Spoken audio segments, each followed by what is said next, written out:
Guys,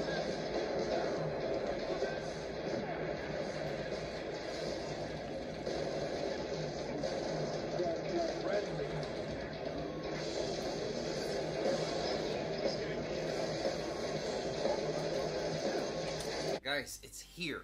Halo is finally on PC, Steam, Windows Store, and we're here to test which device, Surface, is the best gaming device to feature Halo Reach in the Master Chief Collection, or just gaming in general. Now, full disclosure, I'm Sean over at Team Xbox, and yes, I am in the credits for Halo Reach.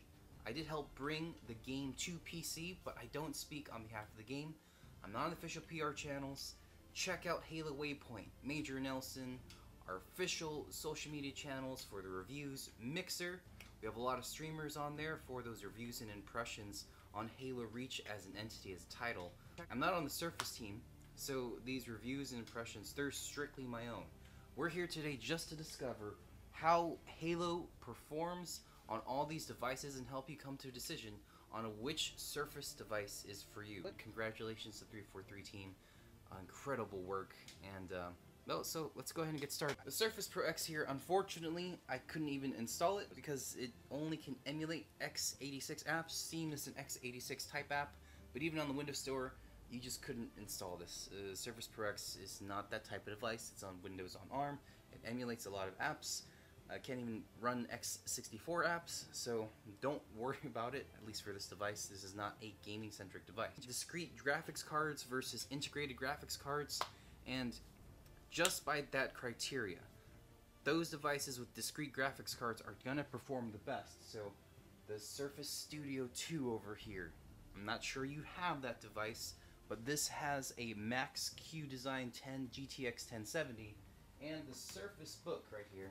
The Surface Book right here, the 13-inch, comes with the GTX 1050 and a GTX 1060. We're testing the GTX 1050 on here, but this is an aged device, so the Intel processors aren't as new as the quad-core processors that you see on the Surface Pro 7 here and the Surface Laptop 3.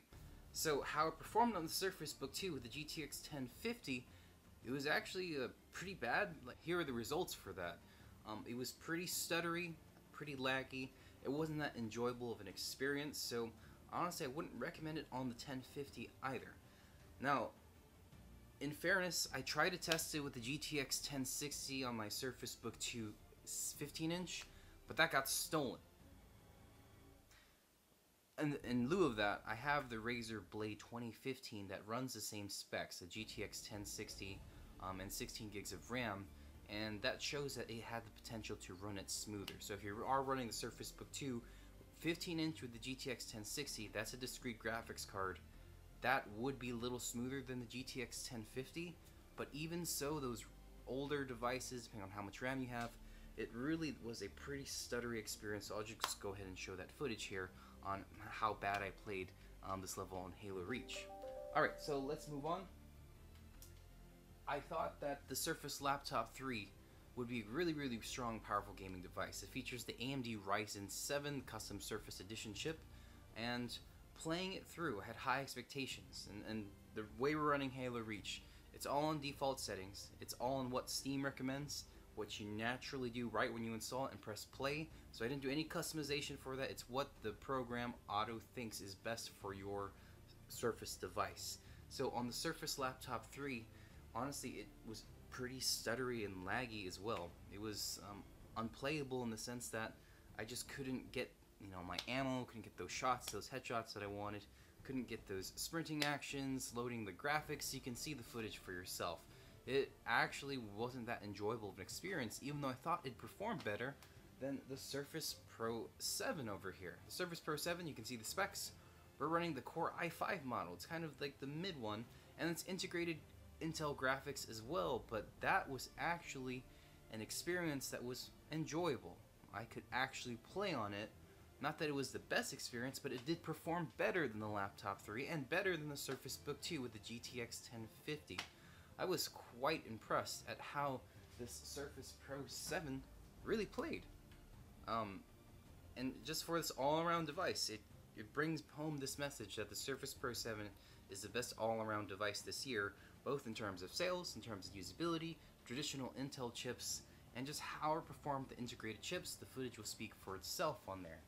But lastly, and was it any question at all, the Surface Studio 2 was the best, smoothest, and most beautiful gaming experience.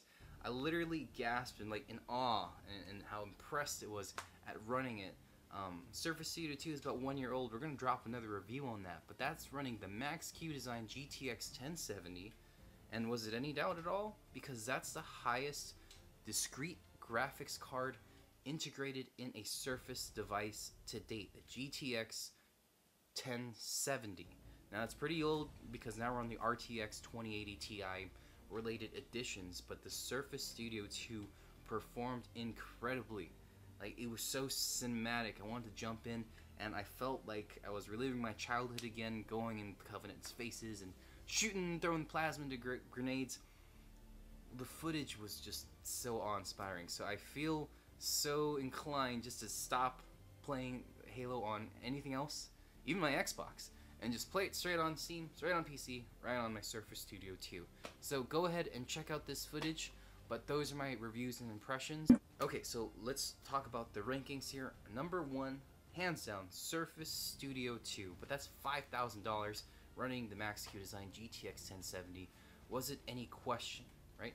Now, number 2, even though my, I would say the Surface laptop or Surface Book 2 with the GTX 1060 would perform better, and we put in the Razer results for that to show how smooth that can be.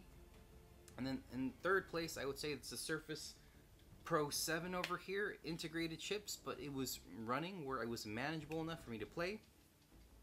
And then in last place, I'd put the Surface Laptop 3. It just wasn't that enjoyable of an experience, kind of equal to that Surface Book 2 with the GTX 1050. At that point, everything's a little too old to really run it. So, Surface Studio 2, number 1, right? And number 2, Surface Book with a 1060. Kind of tied with that Surface Pro 7 over here. So go ahead, check out this footage, enjoy Halo Reach, go ahead and check out Support 343, support the official channels. Thank you Microsoft, thank you everyone for helping make this happen, and I hope this helps you decide.